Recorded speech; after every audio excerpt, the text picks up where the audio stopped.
स्वतंत्रता दिवस के अवसर पर सोनीपत के किसानों ने ट्रैक्टर तिरंगा यात्रा का आयोजन किया। सोनीपत के गांव बड़वासनी से सैकड़ों की संख्या में ट्रैक्टर पर सवार होकर किसानों ने तिरंगा यात्रा निकाली। तिरंगा यात्रा के दौरान किसानों ने सरकार को बड़ी चेतावनी दी है कि अगर समय रहते किसानों की सभी मांगों को पूरा नहीं किया गया तो जो नतीजा लोकसभा चुनाव में हुआ है उससे बड़ा भुगतान बीजेपी पार्टी को विधानसभा चुनाव में सहना होगा। इसी के साथ किसानों का कहना है कि अगर किसानों की मांगों पर सरकार जल्द कोई विचार नहीं करती तो जो ट्रैक्टर आज सोनीपत की सड़कों पर हैं, उनके लिए दिल्ली भी दूर नहीं है। इसलिए वो सरकार से अपील करते हैं कि किसानों की सभी मांगों को जल्द पूरा कर दिया जाए। देखो, संयुक्त किसान मोर्चा, गैर राजनीतिक और किसान मजदूर मोर्चा के आह्वान पे आज देश भर में जिला स्तर पे ट्रैक्टर मार्च किए जा रहे हैं। किसानों की मांग है कि आज हम स्वतंत्रता दिवस मना रहे हैं, ये राष्ट्रीय पर्व है, हम सब के लिए खुशी की बात है। लेकिन सरकार को ऐसे मौक़ों पे ये भी सोचना चाहिए कि पिछले 77 सालों से चाहे कोई भी सरकार सत्ता में आई हो, उन तमाम सरकारों ने किसानों और मजदूरों को उनके अधिकार और हक नहीं दिए। इसलिए अब समय आ गया है कि किसानों और मजदूरों को भी उनके अधिकार दिए जाएँ। MSP गारंटी कानून बनाया जाए। इसके अलावा स्वामीनाथन आयोग की रिपोर्ट को लागू किया जाए। किसान मजदूरों का कर्ज माफ़ किया जाए। इन तमाम मांगों को लेकर जो 13 फरवरी से किसान आंदोलन चल रहा है, उस आंदोलन के तहत ही आज ये देश भर में ट्रैक्टर मार्च हो रहे हैं।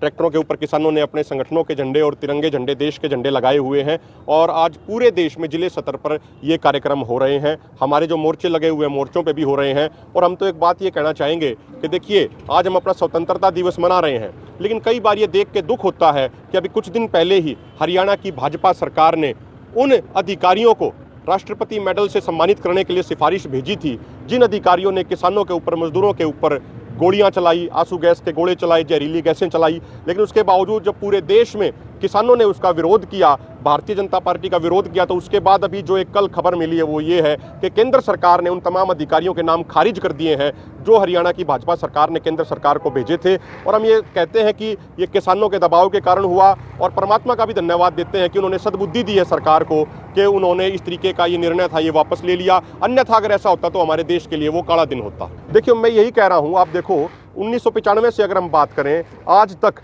ऑन रिकॉर्ड 5 लाख किसानों ने आत्महत्या करी है और ऑफ रिकॉर्ड 20 लाख से अधिक किसान इस व्यवस्था से परेशान होकर आत्महत्या करने पे मजबूर हुए हैं। आज एक तरफ हमारे देश का अगर एग्रो बेस्ड इंडस्ट्रीज का कर्जा छोड़ दिया जाए तो पूरे देश के किसानों के ऊपर लगभग 12 लाख करोड़ का कर्जा है।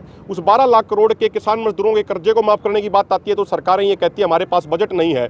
लेकिन इसी सरकार ने संसद के अंदर ये स्वीकार किया कि 8 सालों में बड़े बड़े कॉर्पोरेट हाउसेज का 14,56,000 करोड़ रुपया NPA कर दिया गया, यानी एक तरीके से बट्टे खाते में डाल दिया गया। तो उनका पैसा माफ करने की बात आती है तो कोई दिक्कत नहीं है, लेकिन जब किसान मजदूर को उसका हक देने की बात आती है तो कहते हैं हमारे पास बजट नहीं है। किसान मजदूर को भी कर्जा इसलिए हुआ है क्योंकि लगातार सरकारों ने जिस MSP का वादा किया था वो MSP किसानों को नहीं दिया। लेकिन अब किसान मजदूर जाग चुके। आपने देखा होगा लोकसभा इलेक्शन के दौरान भी पूरे हरियाणा में और पूरे देश में जो किसान मजदूरों के अंदर जो एक जागरूकता दिखाई दी, जो एक एकजुटता दिखाई दी, उसी का नतीजा ये रहा कि 400 पार की बात करने वाली भाजपा 240 पर सिमट गई।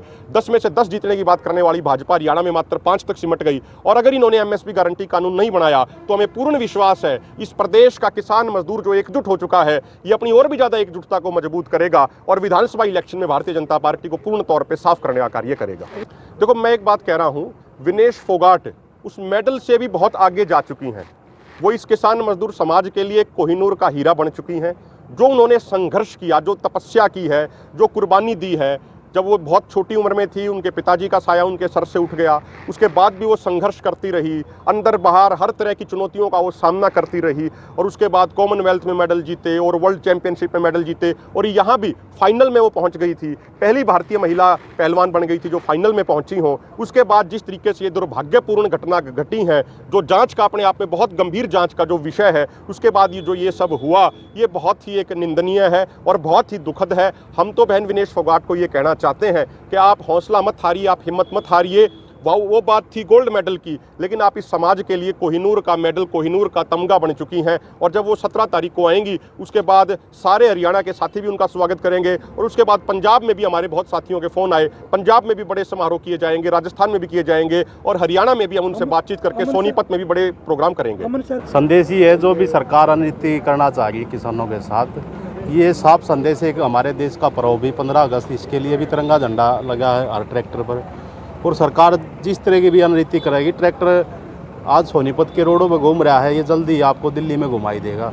सरकार चाहे तो अपनी हठधर्मता से पीछे हट जाए, नहीं तो किसान हर लड़ाई को लड़ने के लिए तैयार है सरकार। देखो जी, 15 अगस्त पर आज़ादी के दिन हम बताना चाहते हैं कि किसान आज भी उत्पीड़ित है देश की सरकारों से, पूंजीपतियों से। तो आज हम आज़ादी के साथ साथ हम दिखाना चाहते हैं कि आज किसान बहुत तंग है और अपने आर्थिक हालातों के कारण किसान आज सड़कों पे है और सरकार हमारी मांगे नहीं मान रही है। उन चीज़ों को लेकर हम सरकार को चेतावनी देना चाहते हैं और उसे बताना चाहते हैं कि हम सड़कों पे हैं, जब तक हमारी मांगे नहीं पूरी होंगी, जब तक लड़ाई जारी रहेगी।